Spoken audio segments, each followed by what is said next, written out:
Welcome po sa Kainang Pinoy. Ang ipipresent po namin sa inyo ngayon ay ang chicken menudo. Heto po ang ating mga gagamitin. Chicken breast or yung pitso po ng manok, chicken liver, tomato sauce, ketchup, dahon ng laurel, green and red bell peppers, carrot, dry peas, patatas, bawang at sibuyas Tagalog, olive oil or any other cooking oil, salt and pepper, at saka po tubig.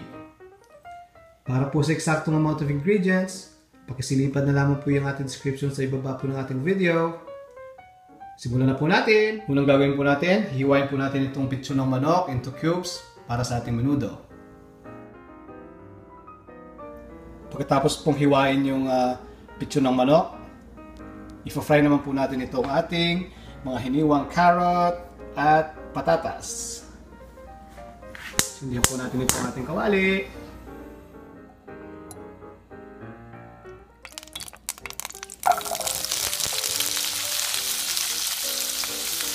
Kapag na-fry na po itong potato at carrot, isasatasan lang po natin ito. Ngayon naman po, sindihan po natin yung isang kawali. Kapag mainit na po yung kawali, lagay na po natin yung ating mantika. Kapag mainit na po yung mantika, mag-umpisa na po tayo mag-gisa ng bawang at sibuyas.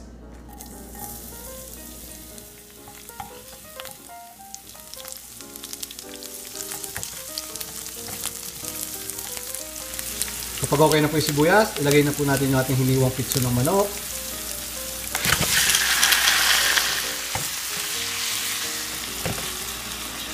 Kapag nahalo na po yung manok sa bawang at sibuyas, ilagay na po natin yung dahon ng laurel. And then, isunod na po natin yung tubig. Pakuluan naman po natin ito. Yun po at nakakulo na. Alisin na po natin itong mga nalutang na scum dito sa taas.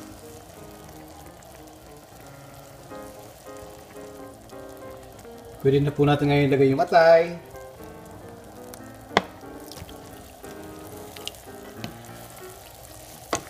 Haluin lang po natin.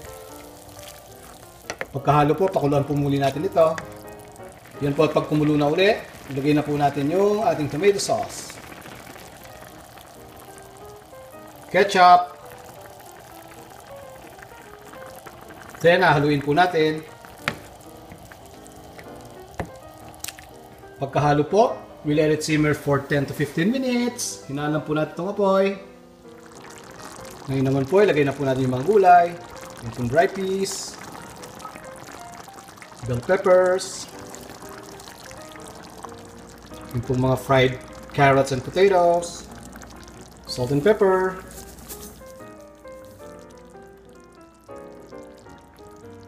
at hahaluin lang po muna natin ito. Pagkahalo po, maghintay na lamang po tayo ng 3 minutes at pwede na po natin itong i-serve.